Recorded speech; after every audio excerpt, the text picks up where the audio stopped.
everybody. Welcome to another edition of Box Seats. I'm your host, Frank Holder. This is the show where we talk about sports with comedians.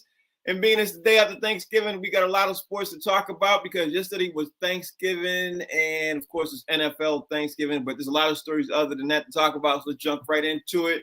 My man Talent is not up yet. So let's see if my man Fig is in the building. What's up, Fig? You know what it is, baby. It's Box Seats. Yeah, most definitely. How was your Thanksgiving, man? It was lovely, man. Thanksgiving was it was off the chain, man. We ate good. There was good sports. It was just an amazing day, man. That's good to hear. I see. What about you, Frank? It was good. It was okay. I can't complain. Can't complain. My man Mike Sean, thank you for asking. My man Mike Sean's also in the building. Mike, how was your Thanksgiving? Hola, party people. Everything was fine and dandy. I got my greedy on, and it was a shout to my mom. She did her thing. So all blessings to everybody. I hope everybody has had as good a Thanksgiving as I did. That's good to hear. Glad you had a good one. All right, so before we jump into a lot of these stories, man, I want to just talk about some couple other stories first. Some stories that we had to do follow-ups on. Which is interesting. So Fig, I'm gonna put you up in the spotlight. You're gonna go first. Let me do slot and moving around. And the first thing up is, I don't know if you heard this, anybody at home. Oh, first of all, let me thank all the people at home who are watching. And thank you. I hope you all also had a happy Thanksgiving. The show's called Box Seats. Fig, a couple weeks ago, we were talking about the San Antonio Spur by the name of Josh Primo. He had been being seen by the team psychologist. Her name was Hillary Cotton. And Hillary Cotton had said to the team that he had exposed himself several times. Turns out that the lawsuit, as of Wednesday morning, got officially dropped. So I wanted to ask you, bro, what's your thoughts on this? Wow. Man, there's a lot there. I don't know. It just could have gone many ways, man. Maybe he paid her off. Maybe it was frivolous. This is we lament when we talk about these sexual allegations all the time, Frank. We always lament that. I hope that this is a real allegation. I hope that this actually happened, and that it's not a money grab. Not that it happened, to the victim. But we hope that what the victim is saying is absolutely true, because we know that people have accused other people of things basically so they could get money out of the deal. And I'm just wondering, is this one of those times? Did this guy pay her, you know what I mean, to make this go away? Did she make a false allegation and then retract her statement? It's just so ambiguous. It could go many different ways. We really don't know.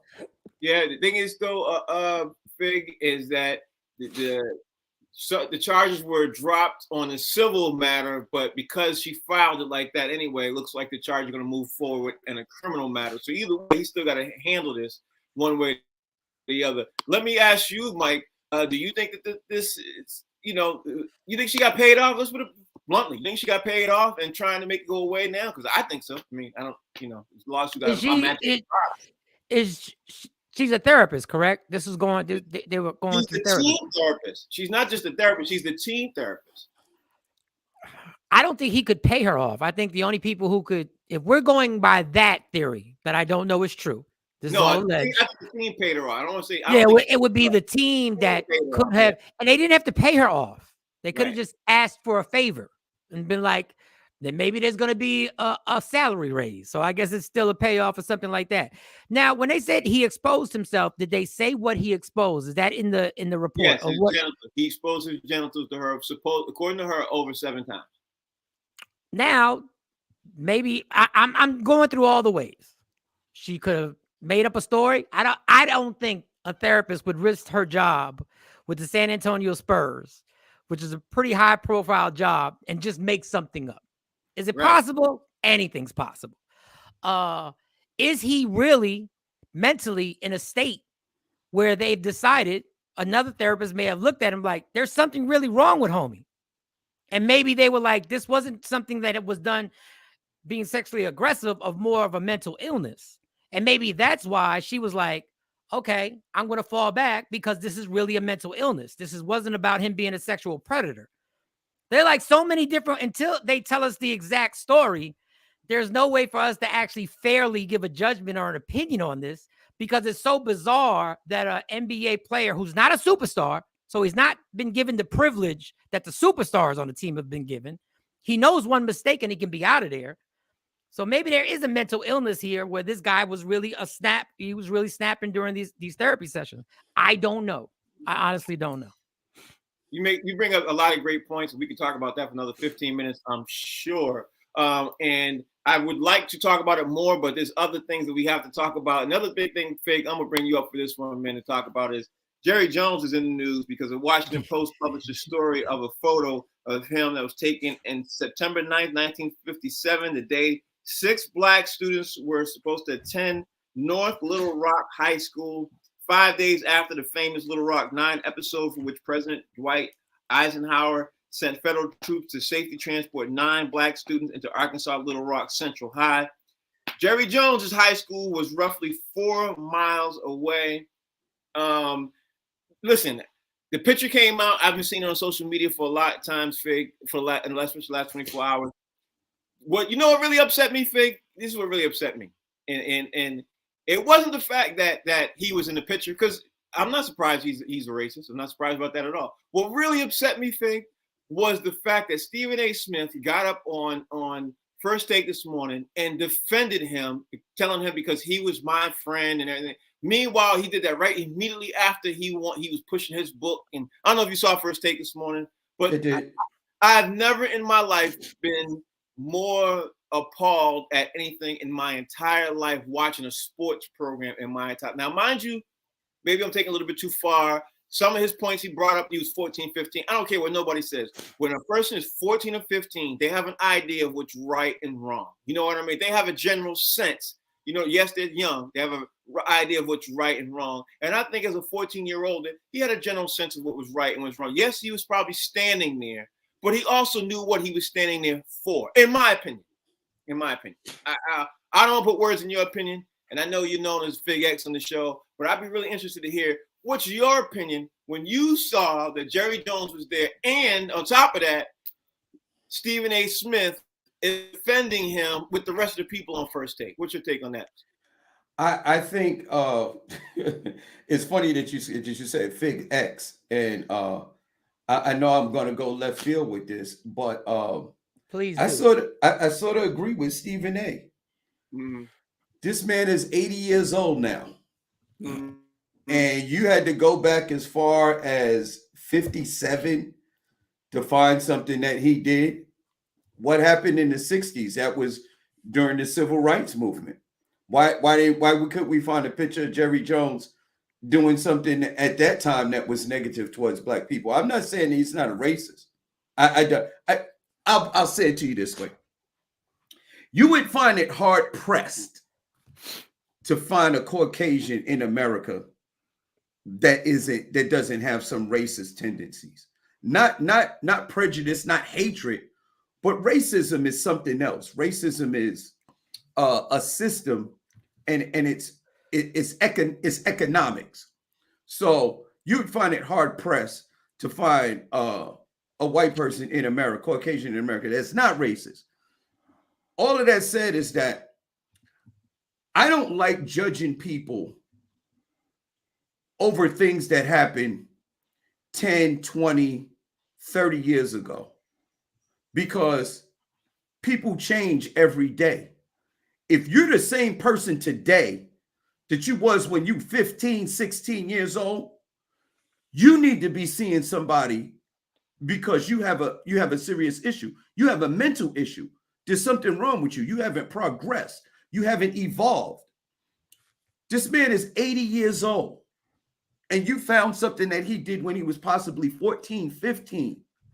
Now, maybe he was wrong then. I mean, how many 14, 15-year-olds don't do stupid stuff? You understand what I'm saying? When I was 15, I did some crazy stuff. 16, 17, 18, 20, I did some crazy stuff. Stuff that I would never even dream of doing today. So when you talk about it like that, I would have to say that this cannot be an indictment on a human being if all that you can find is something that happened in 1957 and we're in the year 2022. Show me something that happened in 1980, 1990. How about 2000? How about 2010? Is there a track record of him doing some stuff there? That's all I need to know. Is this it? Is this his indictment? Right. I just think it's too much, too far. I'm gonna come back to you on this one. My man Talent has joined the show. T, what's good? T, how you doing, sir? I got the one and only Smokey Suarez with me, man. We coming to Boston, baby. We're gonna be in Boston, putting it down on the 4th. So I had to put him on the screen for a minute. We out here in Dallas, where it's all going down at. How in the world are you a Cowboys fan, Smokey, and you from New York? How the hell that happened? I just need to know, did he lose the Hold on. How the hell you a Cowboys fan and you? All right, let me tell you the story. Let me tell you the Dallas Cowboys story. I used to play football when I was a kid. My first set of football equipment, my mom bought me the whole football equipment in one box, where the shit used to come with the shoulder pads, the jersey, and the helmet. So I went and took my mom's new football equipment and played with my friends. And these niggas had the real football equipment. These niggas had bike helmets and Rydell's and Rollins. And the first day I went out there with my Dallas Cowboy helmet, a nigga hit me and cracked my helmet straight down the middle. And ever since then, I've been liking the Dallas Cowboys. All right. I get it. And we're gonna find out all of that, the Civil 4th in Boston at Laugh Boston, Frank. It's gonna be crazy. Smokey's off the chain.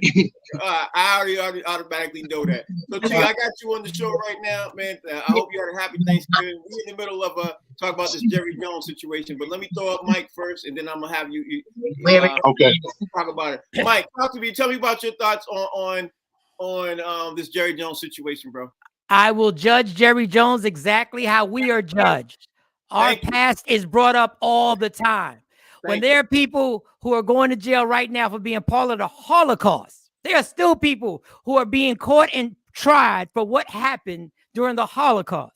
Now, Fig wanted to know, give me something of a track record recently. Well, let's go to 2020 when he threatened his team and said, if you kneel for Black Lives Matter, you're off the team. He threatened every black person on that squad and said, you're not going to kneel. What you're going to do is we're going to hold hands as a team and you're going to do as I say, because I come from a culture where we tell you what to do. What Jerry Jones did was he was part of one of the most historical mob situations, stopping 2 black young kids from getting an education. Jerry Jones is a flat out racist. And this is what I want. I want him to be treated exactly the way Kyrie's treated. So this is what I need Jerry Jones to do. I need the draft picks from next year to be taken. No. I got a list of things if you want to be an owner. Because remember, that's what we did with Kyrie. We had to do a list of things that Kyrie had to do in order for him to play. I ain't mad at you, Mike. You also have to donate $500,000 to the HEB, the HSB. What is it? Historical Black colleges. I'm excited right now. Every black college, you literally have to donate $500,000 to them. Then I want your 80-year-old old ass to go to race sensitivity training. I need you to take classes, homie. I need you to sit in the class and understand what racism really did to African Americans in this country for hundreds of years. That's what I need your old ass to do. Now, in closing, I want you to see the video where he was at a black employee's wedding. And the black employee was marrying a white girl. And his drunken joke was, he probably going to be sleeping with a black girl tonight. Mm-hmm. Just insensitive as ever. This dude has been able to bully. He's in Texas. This dude's been a racist since day one. He runs black men and he loves it. He loves controlling and running black men. He tells Dak Prescott what to do. Dak Prescott is his puppet. If Dak Prescott wanted to say anything about a civil political matter, he couldn't, because Jerry Jones would say, shut up. Okay. And I'm done. All right, now, T, let me set you up. This is what I brought up the situation because the photo was revealed by the Washington Post about Jerry Jones being on the steps when segregation was happening, the 2 black men who had to be escorted in by troops to get in to happen in 1957. That's not the part I'm upset with, because I always knew Jerry Jones was a racist. My part about bringing this whole thing up is that Stephen A. Smith got on First Take this morning. I don't know if you saw it. Got on First Take this morning and literally was going on a defensive to defending Jerry Jones and what he was doing and what he did. In the same moments taken, it happened way back then. We shouldn't be holding him accountable for what happened way back in the 50s and everything. Now, I got upset about that because as a black man in this country, we are never given the breaks like that, and especially because we all know that if you did something in the 50s, the 40s, the 30s, like what Mike Sean said, you could do something whenever. They'll throw it up in your face, no matter how long it's been. But Stephen A. Smith got up this morning and said, you know what? It happened in the 50s. We need to forgive him. And then we went down the line like Mike. Mike just gave you 2 instances. I can give you 3 more of showing his racist tendencies throughout the whole situation of what happened throughout the years. To me, that was just the beginning of when we saw him being a racist to now. And my whole, like I said, I'm gonna give you the floor. My whole thing is being upset about this is Stephen A. defending him. I'm not even mad at Jerry Jones because I already knew he was a racist. That's my take. Yeah, but we knew Stephen A. was going to defend him. That's why DL Hughley, when he posted on his IG yesterday, his first comments was, let me see how you're going to take this with your buddy, and on top, captioning the picture. So I wasn't surprised by him because he's been flip-floppy his whole career. Stephen A. does not surprise me. I'm looking at it like this. By the rules that they set forth, we need the America period to keep that same energy. Yeah. These are your rules we playing by. You created this thing called statute of limitations. Right. And this is not in there. There's no statute of limitations on this, so you have to apologize and go through these motions like you make everybody else do. Right. And there's no skip, there's no cheat code for Jerry Jones. You're a human being, you're an American. This is why they're fighting, Frank, to keep critical race theory out of schools, because they know that they're going to learn a lot of their heroes today are cut from a certain cloth, and they don't want to deal with that today. But let's look at what happened in the past, I don't know, immediate 5 years. Epstein went down for not only what he was doing, but what he's done a long time ago. Harvey Weinstein is locked up for what he's done over the years a long time ago. Cosby was incarcerated for what he'd done a super long time ago. This trend goes on and on when it comes to people of color, but you're trying to find an invisible statute of limitations. And then here's my thing. Since we're in a country of apologies these days, I'm not accepting no bullshit, lame excuses. Oh, I was down there for curiosity. Mm-hmm. We turned on the TV for curiosity. They had TVs back then. So you could cut a TV on if you're curious. When you show up to something like that, you're not curious. There's nobody at a Black Lives Matter rally that's just curious. They're there for a reason. They're there because they're fighting for a cause or they're marching with a certain group. You was with the right group. The picture didn't catch the back of his head coming in with the black people. The picture caught you face on going against the black people. That's so great. Own it. Stand up to it. That's all. And he better thank God that they didn't have the technology for a video to be taped, because I would love to see what his actions were during that whole mob scene when they were going at this. They had video technology back then. They just didn't have a video camera back then at that particular place and time. That's all. They didn't have it. All right, let's keep it moving, man. Because we talked about Josh Primo, we got to talk about Patrick Beverley too, because we all saw what he did, Fig, right? And Patrick Beverley ended up getting suspended 3 games for this issue he did, or the Lakers game the other day. So I want to ask you, Fig, do you think getting suspended 3 games was ideal for him? Do you think it was the right suspension? What's your thoughts on him getting suspended? I think Patrick Beverley got that was a reputation suspension. It's like you said, he's done things over the years, and this is why he got 3 games. It probably should have been 1 game. He probably should have been ejected, which he was, thrown out of the game, and then got whatever technical fouls, and then he should have been suspended 1 game. The extra 2 games that they gave Patrick Beverley is because he has a history of doing things like this, and if had it been somebody else, it probably would have been 1 game, and that would have been the end of it. But it's Patrick Beverley, so they added on a couple of extra games. Okay, so Mike Sean, when Patrick Beverley came running behind DeAndre Ayton and pushed him over the pack and everything else, and incentivized this and caused this thing, he got turned suspended by the league for 3 games. Do you think the suspension was right for 3 games? What's your thoughts? Dog, it's not called his reputation. He's a repeat offender. He That's does the reputation, same. Mike. That's not reputation. You did Yes. the same exact. You did no. Let's explain what reputation is. Reputation is if he got into a confrontation face to face with somebody and got in his face and never touched him, and then they gave him a 3-game suspension. That would be like, oh, y'all just doing this based on what he did the last time. He did the same exact thing again. He did the bitch move again. That's his reputation. That's Mike. that's called a repeat offender. That's not my reputation. I Which did is- it, dog. My reputation says repeat. First of all, that don't even make any sense. A reputation means Okay. I'm being accused of something that I Okay. really didn't do, and I'm being accused of it because of things I've done in the past. When I do the same exact thing again, they did it because it's obnoxious, and he should have been suspended longer, and the Lakers should get him off the team. He is not worth this problem. Every team in the NBA has figured out he's not worth this problem. Even when he wins playoff series, they realize he's not worth this problem. The man is a solid NBA player who does things that superstars don't even do. Superstars don't even do this nonsense.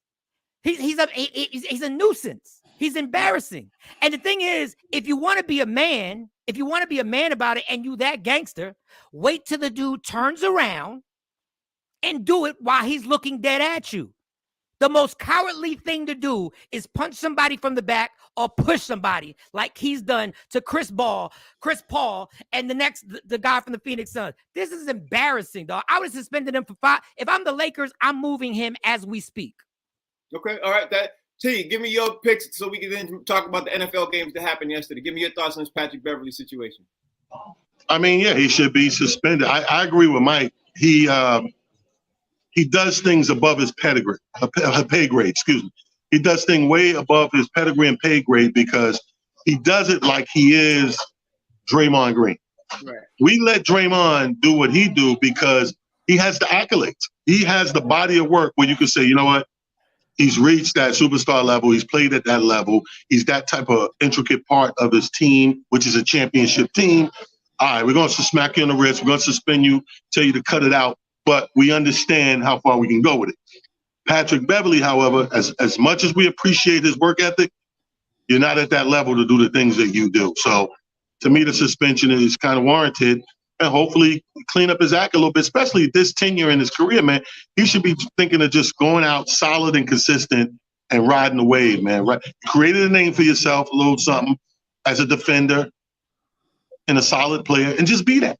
Yeah, no doubt. Mo is with us. I'm gonna bring him in a second. He got the segment called "Sit Your Ass Down," but let's go through some of the games real fast before we bring him in. Or we might bring him in between these games. I don't know. Mo, hang tight, Mo. I'm gonna bring you in a second. First up, I gotta talk to you, Fig. We saw the Bills defeat the Giants with 20 seconds left to go on the clock. Man, they came. The Lions. That's what I meant. The Bills beat the Lions. I'm sorry. Came down with 20 seconds to go on the clock. They came down and ran down the field in a game. I ain't gonna lie, I really thought the Lions had them. I was like, wow, the Lions gonna beat the Bills on Thanksgiving Sunday.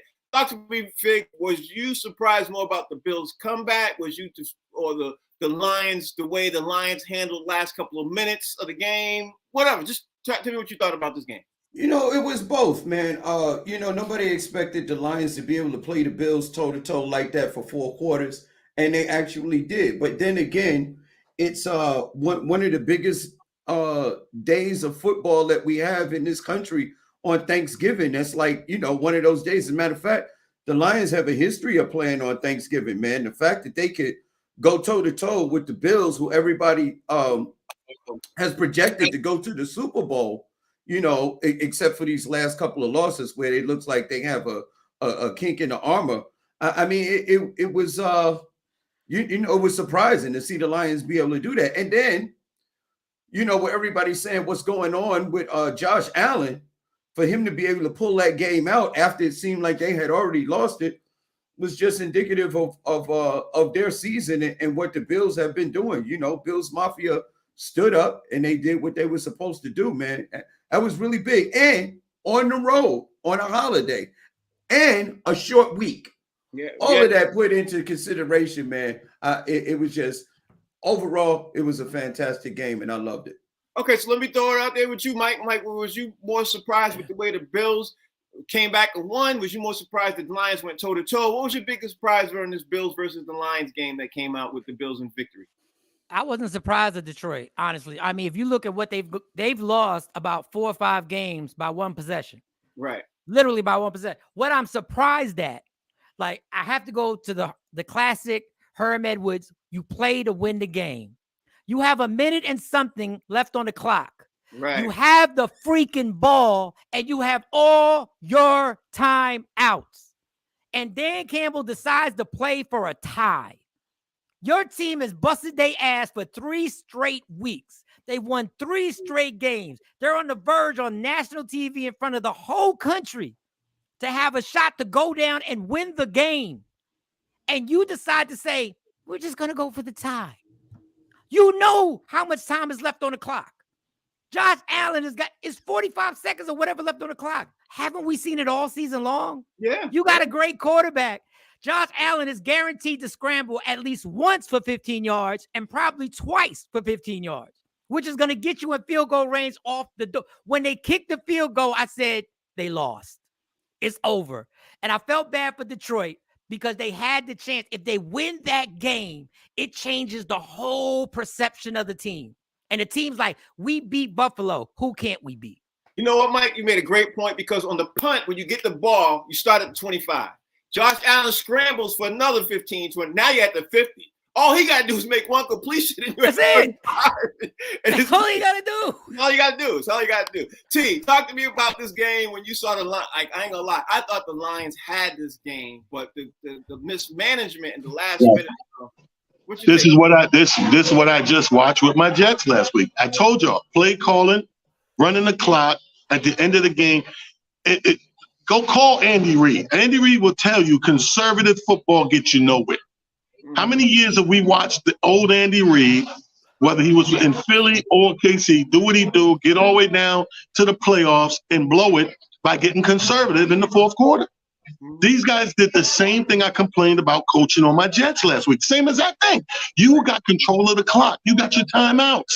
You can run the ball. You can do what you want to do. But at worst case scenario, you play to win. That's why you come every Sunday. You play to win, not to tie, not to be soft about it, not to get conservative. I thought it was quantum leap back to last week with my Jets. I thought it was Groundhog's Day and I'm watching the same thing over and over again. Like the clock is your friend until you make it not. Why would you make the clock your own enemy?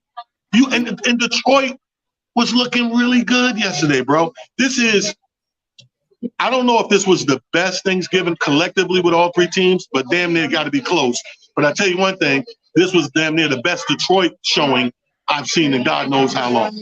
Yeah, I don't think real quick, Frank, real quick for what Talent was saying, if you are going to play conservatively, then run the ball when you get in field goal range. Run the ball 3 straight times and then take a knee and milk that clock. And make it that you really give them 5 seconds left to get the ball. Let me bring in Mo. Mo can do his segment of Sit Your Ass Down since we're talking about a Sit Your Ass Down moment. I think this is the perfect time to talk about Mo, about Sit Your Ass Down. First of all, Mo, how was your Thanksgiving, bro? My Thanksgiving was great. It was beautiful. I spent it with the family. Happy Thanksgiving to you guys. I hope you all guys all had didn't have no dry turkey or messed up stuffing. You know how some people get or lumpy gravy or light-skinned Drake gravy. But Thanksgiving was good for me. You said Drake gravy. Yeah, I hate that light-skinned Drake gravy. Please. Yeah, you called it light-skinned Drake gravy. That's terrible, Mo. All right, Mo, it's your turn, Mo. Let's bring us home with this Sit Your Ass Down segment because we got to talk about the rest of the games too yesterday. Go ahead, Mo. Okay, so now you know what? Once in a while, I'm going to add a word to sit your ass down. I'm not going to do it often. It's just when you get repeat offenders, I'm going to add the word narrow. Narrah. Narrow, not narrow. So with that being said, Brooklyn Nets, sit your narrow ass down. No Harden, no Maxey, no Embiid. And they lost to they had 10 men on the team. They lost to a 10-man depleted Sixers. And then at the end, look, you got oh man, Ben Simmons scoreless in the fourth quarter, passing up shots just like he did in Philly. And then you got Kevin Durant at the press conference talking about nobody likes us. Everybody wants to see us lose. I know for sure there was a Jamaican somewhere in Flatbush yelling at the TV, "Stop the blood clot crying, play ball. You hear? Sit your narrow ass down." Next up, Dallas Cowboy fans. Sit your ass down. Where's Smokey at? Sit your ass down.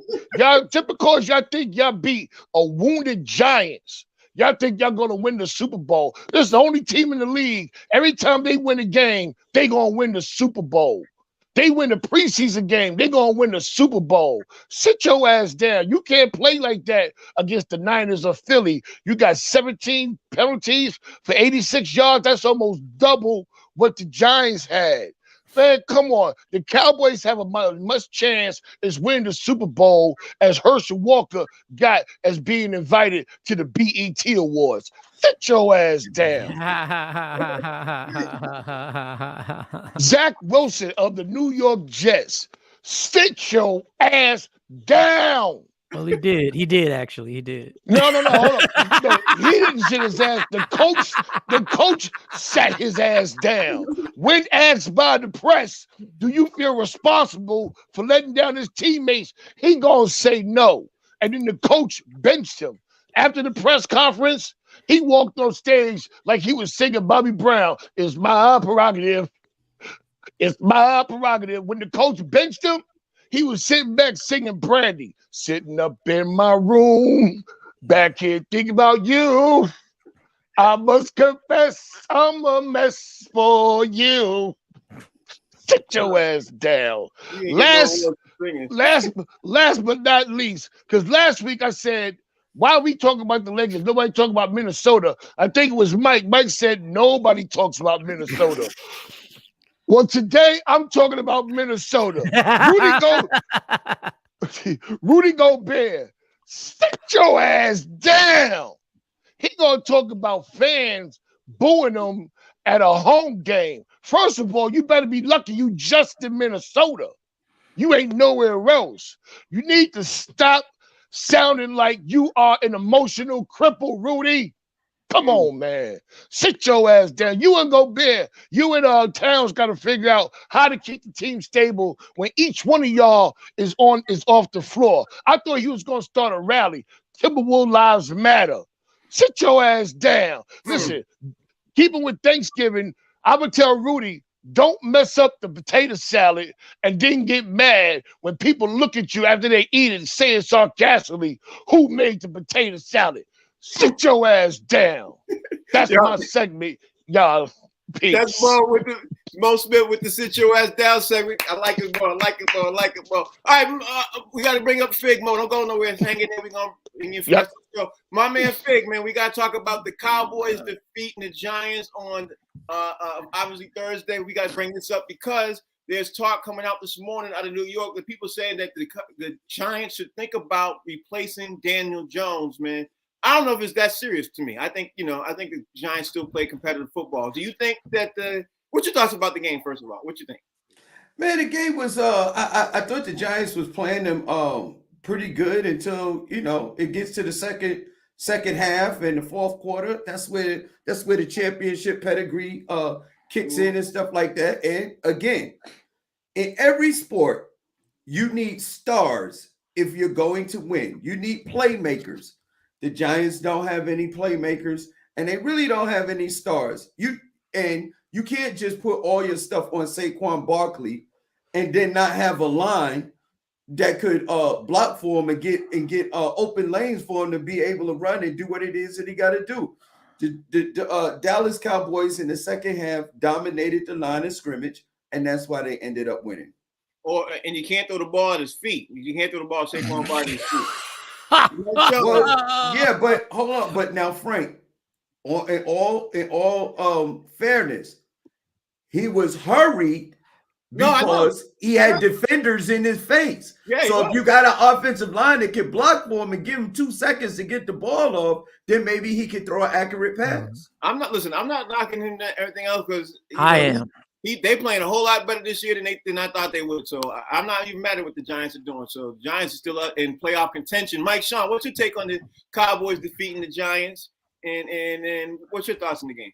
First of all, the Cowboys are just a better team than the Giants. That's off the door. Cowboys are a better team. So if you're gonna play a better team on a scale of 1 to 10, 10 playing is the Giants playing a perfect game. In order to beat the Cowboys, you're gonna have to play at least a 7 or an 8. What Daniel Jones did was blow 2 easy passes to Saquon Barkley and threw them both at his feet. One Saquon Barkley could have taken to the house. The other one he could have got the first down. Now the defensive coordinators. How long did you think with backup defensive backs? How long did you think you could play CeeDee Lamb one-on-one? How long did you think that was going to hold up? It's not. They went into halftime and said, they're really playing us one-on-one. And Dak Prescott decided to dissect these dudes piece by piece. And just CeeDee Lamb, go to their tight end and make it happen. And the Giants, you can't have a touchdown called back on a holding call. Like, you can't make those mistakes because the Cowboys are better than you. Daniel Jones, I've been in your corner. This is now the 3rd or 4th year. The only way you stay with the Giants next year is if you agree to a 2-year, $20 million contract. That's it. I'm not cracking the bank for Daniel Jones. And I've been rooting for the dude. But I've seen too many open receivers, even under pressure. Kirk Cousins was under pressure yesterday. You have to make these passes when you're under pressure if you want to crack the bank when your rookie contract is up. Well, And he hasn't done it. in all fairness, when they played man, Michael Gallup was chewing them up. When they played zone, Michael Gallup was chewing them up. When they played man, CeeDee Lamb was chewing them up. So either way, and I'm not a Giants fan. I'm just going to be fair. Just to be fair. If you watch the Gallup catch, it was one-on-one. If you watch the CeeDee Lamb catches, it was just one guy with No, it was one-on-one, but they were playing zone. You know what I mean? They played zone, and Michael Gallup did breakouts, and they were playing zone, trying to press coming up this way. And when they did that, Gallup chewed him up. And either way, they were losing either way. Talent, talk to me. What you thought about this? About the Giants losing to the Cowboys yesterday? I know you have some thoughts. They got their ass whooped.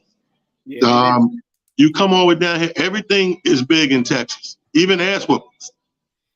They're bigger than normal. So you come out the first half. We all know, especially on a holiday, first half is fill you out for show, jitters, figure the defenses, how much you blitzing, are you going man? Are you zoning out the coverage? Okay, what I could get away with, which way the wind is blowing. When you come out in that second half, we're playing football now, for real. right. And one team kind of slightly adjusted and one didn't. One did a lot more of what they saw was working, and one was still feeling their way through it. You can't feel your way through the second half. That's what the first half is for. Maybe first quarter, but second half filling out is done, bro. I mean, it was a legitimate game. It was competitive, but in the end, was it really? I mean, they were on the road. They're not like the Jets. I hate to shout my team out, but as a road team, we understand the assignment. It seems like here we are, 10, 11, 12 weeks into the season, and on the road, the Giants don't understand the assignment. Mo, what's your take on it? Do you think the Giants understood the assignment? Do you think the Giants I don't know. Do you think the Giants collapsed? What's your take on this? Or do you think the Cowboys down? I think, you know what, honestly, man, the Giants are undermanned. We got Xavier McKinney's out. He's our safety. We missing our linebackers. We missing a lot of key pieces from that team that was winning early on in the season when we beat the Tennessee, when we beat the Green Bay. We had different players that got injured. Like someone said, if you ain't got stars, then they can't make star plays. This is more, as a Giants fan, I was more or less, I don't want to see what happened to Minnesota, and I hope we win. So to me, the Giants did their job. They kept it a good game, and they didn't get blown out. This is more of a finger point at Dallas. They got blown. They got exposed. 2 interceptions. Ain't nobody talking about that. Yeah, Daniel Jones messed up, but Dak Prescott is supposed to be the elite quarterback. He wasn't that elite yesterday. Ooh, that's a true Hey, fan Frank. right there, boy. He That- pointed I give it to you, Mo. You a real Giant fan. I rock with you. You a Yeah, you a you a Hey, real Frank. Giant fan. Dog, you the type of person take a girl and get an abortion and still name the baby. I ain't gonna lie. Hilarious. That was, Wow, that was good, Mike. Yo, That was Frank. wild. You know All right, what so else? Huh? No, I just want to say this. They also tried to block Micah Parsons, which is probably one of the best pass rushes in the NFL this year, one-on-one. You Yeah. can't win like that, yo. No. You can't Uh, win like Look, that. Let's dog, talk about the the funny Vikings. Let's talk about the Vikings win. The Vikings went in and beat the Patriots. And yeah, I'm a Patriots fan, but somebody explain to me what a catch is now, because I don't understand what a catch is. But before I even go on my tirade, Fig, talk to me about the Vikings game. When you talk about the Vikings and the Patriots, tell me what your thoughts were. Hey, man, that was another good game, man. Frank, I saw your post on Facebook and stuff like that, man. But listen, the Patriots also had the benefit of the tuck rule. So, I mean, you know, all things being equal, you get good calls and you get bad calls. And you got to take the good with the bad. You can't celebrate when you got Tom Brady and he's getting every benefit of the doubt. And now you got Mac Jones and he don't. I mean, y'all got 6, 7 NFL championships, and now you complaining. Here's the difference in the catch that you put up. When you catch the ball and you make a what do they say? A football move, and then you lose the ball in the end zone, it's a touchdown. When you catch the ball and it hits the ground and it moves without making a football move, that's not a catch. So I want to make sure I'm hearing you correctly. You don't think that the play that he caught, you think the Travis Kelce catch was a touchdown and the one that he made last night was not? That's what you're saying? Travis Kelce made a football move, and the receiver yesterday. Absolutely smoking crack. Well, you're a Patriots fan. Of course I am. Travis Kelce caught the ball, made a football move. That was scored a touchdown. My man Hunter Henry caught the ball, hand under it, made a football move. That whether I'm a Patriots fan or not, all I want is I didn't consistency. see the football move. That was a Okay. football move. I didn't see it. Okay, all right. Michael Sean, what's your take on that? That's what you call a Giants hater. Yeah, No. I love it. I love it. Mike, A Sean. Giants hater. No, I want to say this. It's not a bad call. It's a bad rule. The rule needs to be changed. If a running back goes and cracks the goal line with the ball, whatever happens after that doesn't count. He Mike, just they has have to done crack. that. They've done that a million times. But what Every I'm saying, it's a bad rule because when a quarterback jumps over the pile, once the ball cracks the goal line, whatever happens after that is nil and void. It's a touchdown. But when anybody catches a receiver, when he catches a ball in the end zone, puts his 2 feet down, the play should be over once he has it. But if he falls out of bounds and the ball falls out of his hand, it's incomplete. For some reason, receivers have to complete the act more than anybody. Nobody else has to do what receivers do. They have to literally, the ball goes across the goal line.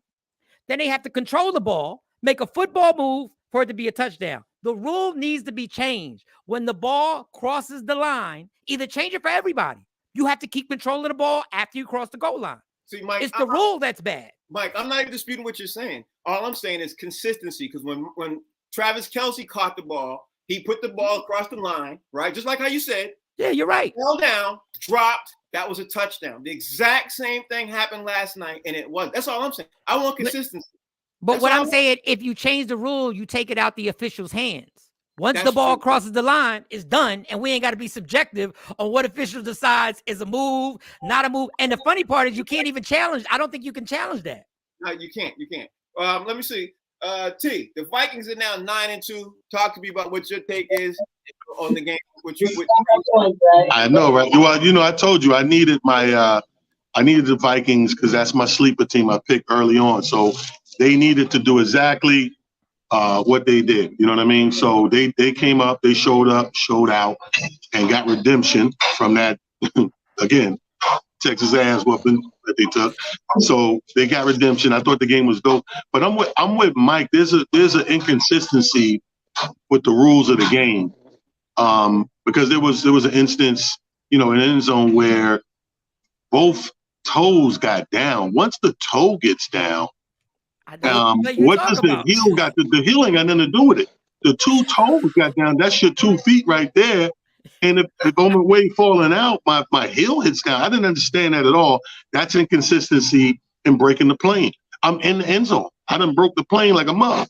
So you got to either it's breaking the plane or it's not. Like inside the end zone, there has to be a different leeway for the receiver with the rules. And I'm with Mike. I think the rules got to be tweaked a little bit because it's inconsistent. You know what I mean? We've seen it time and time again. And until they change the rule, people are going to argue about it. You're going to get controversy calls, and you get unhappy fans. And you want at least, if a fan's unhappy, for it to be legitimate. And Frank, the reason why I can't feel bad for the Patriots is because you can't give up a 97-yard kickoff return and then bitch about a call. That's why I knew they were still going to lose anyway, because they gave up that. That was their thing. But anyway, Mo, what's your take on the Vikings? They're now 9-2. The Patriots game. What's your take? Talk.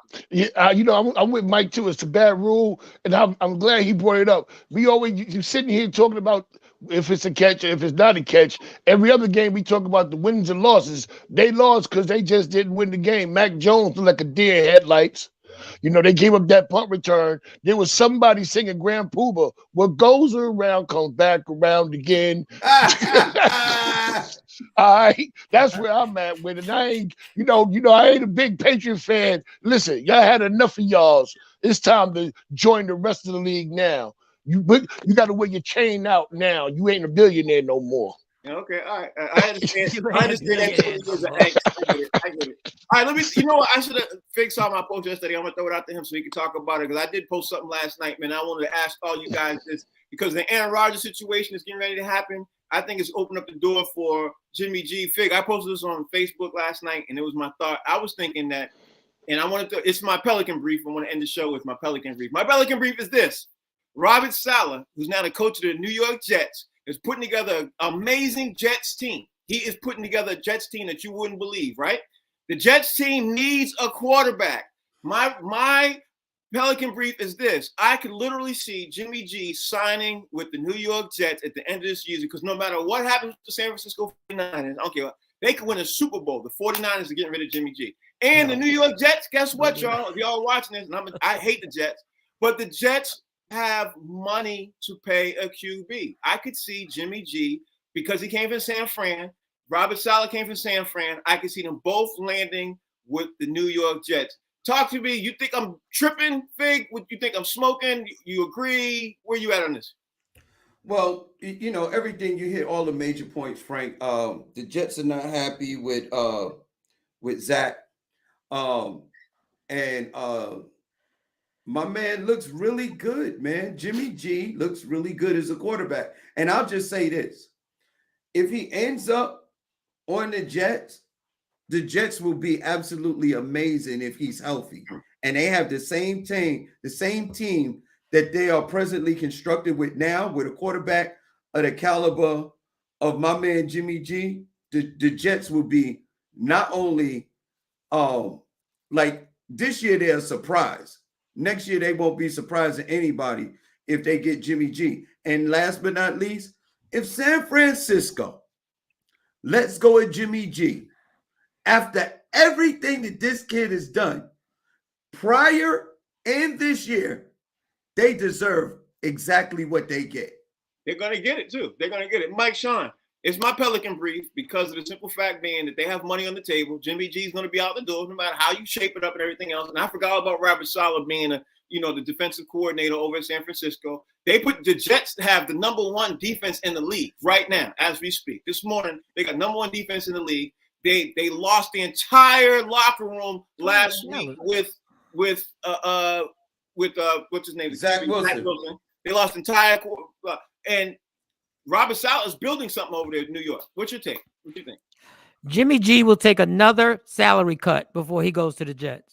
You think so? Okay. He loves San Francisco. This ain't even he don't want to leave San Francisco. And if he does take him to a Super Bowl, San Francisco will trade Trey Lance for draft picks to make their team even deeper before they get rid of Jimmy G. If Jimmy G wins a Super Bowl, dog, the entire season, I just don't even see Jimmy G being the guy. If I'm the Jets, I'm not taking Jimmy G. I'm going to sell out and get Aaron Rodgers? Why am I taking Jimmy G? I'm going for the whole thing. I'm doing what Tampa Bay did with Mike. The Jets cannot afford $50 million a year, and they can't get out of that contract with Aaron Rodgers. You just said you just said they had money to spend. They got the money. Have $50 million a year to spend. They don't have $50 million. No. They could restructure. Let me tell you something. Mike hit the nail on the head. Mike is the only one right here. If your Pelican brief comes to fruition, it's not going to be Jimmy G. It's going to be trying to make it work and get an Aaron Rodgers. I'm going to tell you why. You don't trade uncertainty for more uncertainty. Did you just say fruition? I know we're all unhappy. Are we all rooting Jimmy G on? We love him. We wish him well. But let's be honest. We still keep our fingers crossed every Sunday that we don't get the injury-prone Jimmy G. That's the uncertain part, that if you can finagle him or Rodgers, it's going to be a no-brainer for the Jets. Otherwise, you stick with the young boy because he's young and he can grow and learn. But Jimmy G, nah, that's not the move to make. But if you say Aaron Rodgers and they figure out a way to reconstruct some stuff, I would believe that. And remember this. The Jets don't have Deebo Samuel. They don't have Christian McCaffrey. They don't have the tight end. They don't have the weapons. Jimmy G's in a perfect situation. He just has to manage the game. He's going to have to be a difference maker. And stay healthy. And stay healthy. Hey, Frank, can I just say this? Wasn't they losing before Jimmy G started playing? Yes, with a rookie. With the same team, right? With a rookie. Hold on. Doesn't matter. They had the same team. No, it does matter. It's a rookie. Hold on. Mo, it's your turn. What's your take? Yeah, Jimmy G ain't leave. They're not letting Jimmy G leave in San Francisco. I don't care what happens. They're not letting him. They don't realize that they were messing up by shopping him around last year. Because if they didn't have Jimmy D right now, they'd still be losing with or without the rookie. So they're going to keep him there. He's the best second string. He's the best backup quarterback in the NFL. You don't want to let him go. He's came and produced time and time again. And this time, San Francisco will come to their senses and keep him on the roster. That's it. Now, hold on. Let me say this, Frank. Let me say this. Understand something, too. We're still a far ways away from what the Jets will do in offseason, because if they put together a string of wins, how the end of this season ends out is going to say whether they're going to stick with the young boy anyway. Because if they end up with a great season, squeaking in the playoffs, win a series or two, that's great for this Jet team. And I'm not getting rid of the young boy because now I'm seeing he can grow and learn. So depending on how this season end up, depends on your Pelican breed. Okay, and can we wait to see what Jimmy Garoppolo does in the playoffs? Is he going to choke again? It don't matter what he do. He's the backup. They not letting him go. Where would they be without him? All right, now my last question, because we got time. I'm going to ask you one of you guys this real fast and everything else. Where do you guys think Aaron Rodgers will land? I'm going to start with you, Fig, because Aaron Rodgers is already starting to lay down. I'm injured. My finger hurt. I'm already injured. He already laid the groundwork right now because, like I said to you all 5 weeks ago, Green Bay ain't making the playoffs. He ain't making the playoffs. He got $50 million. His contract supposedly is ironclad. He's going to either retire or land on another team. I'm saying that I think he's going to land on another team. I don't know which other team he can land on. If I had to pick right now, I would say the Colts, because the Colts have a lot of money to land to replace him, because they did that with Carson Wentz. You know what I mean? And now they did it with Matt Ryan, and which Matt Ryan probably won't be there now either. That's my pick. What do you think Aaron Rodgers is going to do? You think he's going to retire, land with another team, stay with Green Bay Packers? What's your take, Fig? Well, first off, I don't think Aaron Rodgers is going to retire. $50 million is a lot of money to leave on the table for 1 year. If they lose every damn game, he going to stay in Green Bay and get that money. Because you know why? They paying him $50 million for next season. And guess what? Green Bay is the place to be. I don't think he's going to do that. I don't think he's going to stay in Green Bay to lose. I think he wants to win. Mike Sean. Who can pay him $50 million? I just told you, the Colts. The Colts can pay him $50 million. And they got Jonathan Taylor as the running back. And they got two young studs as wide receivers. I don't think but that's my opinion. I don't want to put words in your mouth. You think he's going to stay? Mike, what do you think he's going to do? Aaron Rodgers, stay, leave, where you go? Or retire? Aaron Rodgers will renegotiate, reconstruct his contract because he wants the Super Bowl.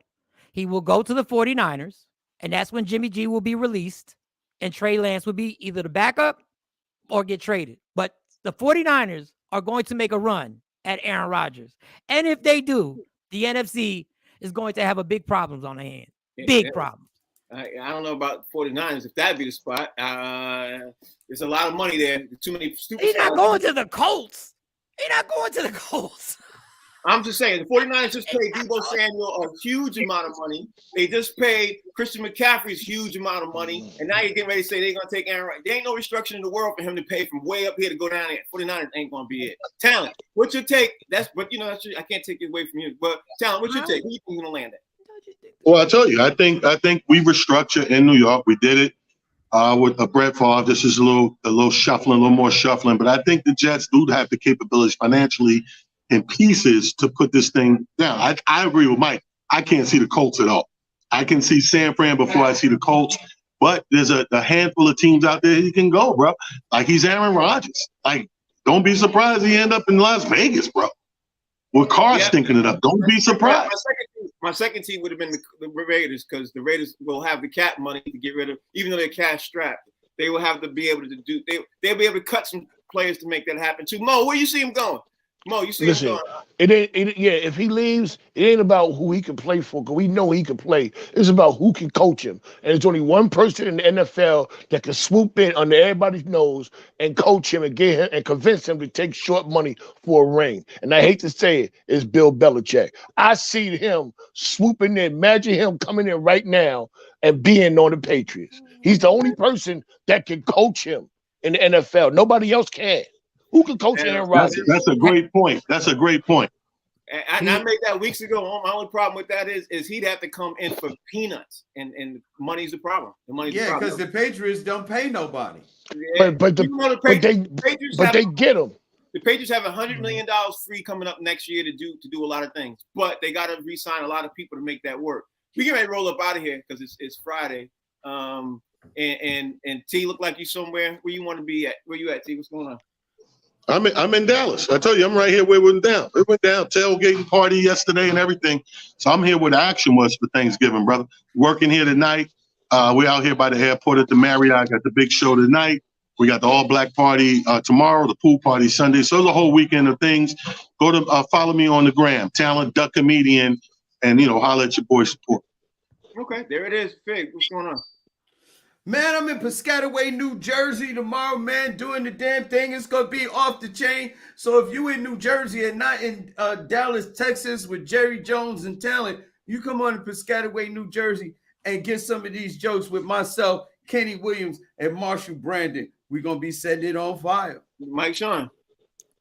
Oh, just like Talent, I'm at a black party in Atlantic City tonight, Dougie Fresh. So I'll be in the building doing what I do. So, and Talent, be careful. If there's a mob of people stopping you from getting on stage, Jerry Jones is probably in that crowd. So be careful. He's probably in that crowd. Mo, holler. Yeah, I'm in Dorchester at Dorchester Brewing tonight. I'm hosting. I got Philip Anthony. He's headlining, and that's where I'm gonna be at with other couple of guest hosts so far. I know, Phil. Thank you all for watching the show. Phil. If you all are up there watching the show, I hope you all had a happy Thanksgiving, man. The show's called Box Seats. It's on Humor Miller. It's gonna come on again at 7 and 11 tonight. We're gonna do a repeat broadcast. I want you all to have a safe weekend, because Thanksgiving weekend is usually the most dangerous weekend too. So y'all please limit your drinking and driving, and be careful out there and everything else. And y'all make sure y'all check out Talent. Y'all check out Mike. Y'all check out Fig. Y'all check out Mo. If you're out in their cities, we need y'all to support the comics. Again, thank you all for watching the show. Show's called Box Seats. We'll see y'all.